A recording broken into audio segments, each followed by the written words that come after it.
The average rate of inflation during 2009-2014 was a back-breaking 10.1%. The then Prime Minister admitted as much when he said, and I quote, "We have also not been as successful in controlling persistent inflation as we would have wished. This is primarily because food inflation has increased," unquote. इसके विपरीत हमारी सरकार ने कमर तोड़ महंगाई की कमर ही तोड़ दी. We brought down average inflation to 4.6%, which is lower than the inflation during the tenure of any other government. In fact, inflation in December 2018, महंगाई दिसंबर 2018 में सिर्फ 2.19% पर घटकर आ गई. If we had not controlled inflation, our families would have been spending 35 to 40% more today on basic necessities such as food, travel, consumer durables, housing. आप कल्पना करिए 35-40% अधिक खर्चा होता हर परिवार का अगर हमने इस महंगाई पे लगाम नहीं लगाई होती. From the high of almost 6% 7 years ago, the fiscal deficit has been brought down to 3.4% in the revised estimate of 2018-19. The current account deficit, against a high of 5.6% 6 years ago, is likely to be only 2.5% of GDP this year.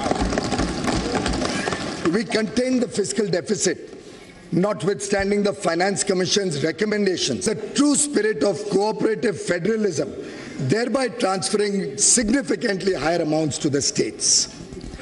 Due to a stable and predictable regulatory regime, a growing economy, and strong fundamentals, India could attract massive amount of foreign direct investment during the last 5 years.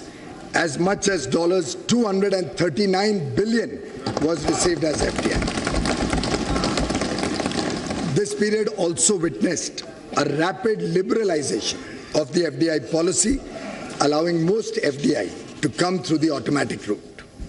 Madam Speaker, the last 5 years have witnessed a wave of next-generation structural reforms which have set the stage for decades of high growth. We have undertaken path-breaking structural reforms by introducing the goods and services tax and other taxation reforms.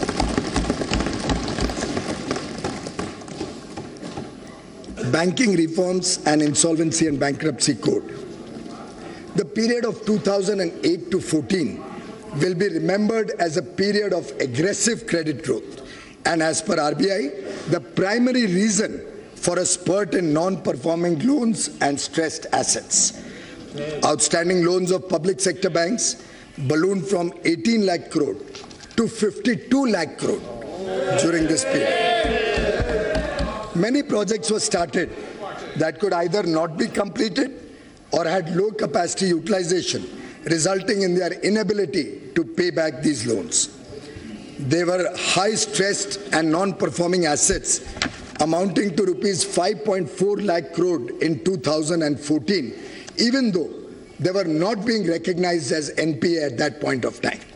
Many more were hidden through restructuring or otherwise, which were discovered during the asset quality reviews and inspections carried out since 2015. हमारे सरकार में ये दम था कि हम reserve bank of India को कहें कि ये सभी लोन्स को देखें और बैंकों की सही स्थिति देश के सामने रखें.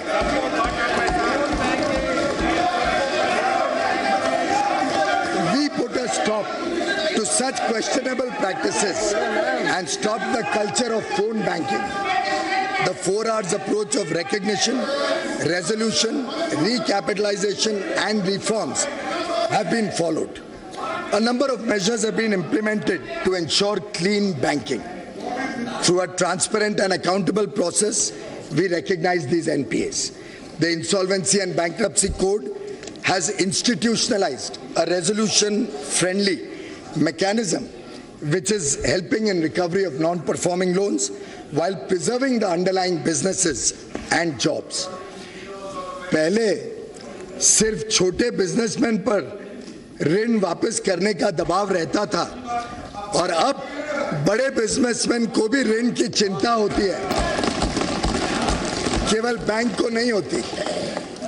But now defaulting managements are either paying or exiting their businesses.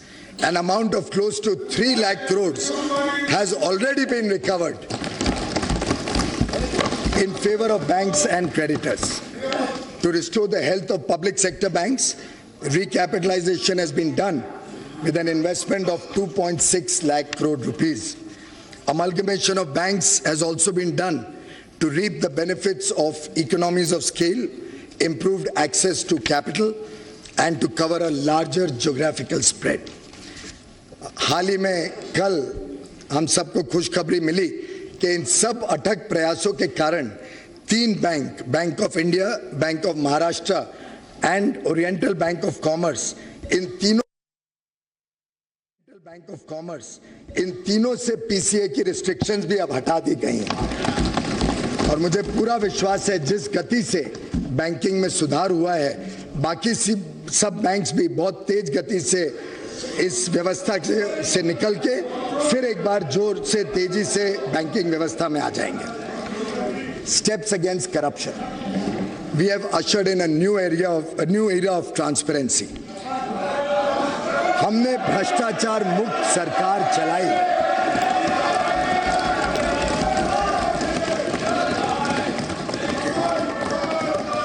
The Real Estate Regulation and Development Act 2016, RERA, and Benami Transaction Prohibition Act are helping to bring transparency in the real estate sector.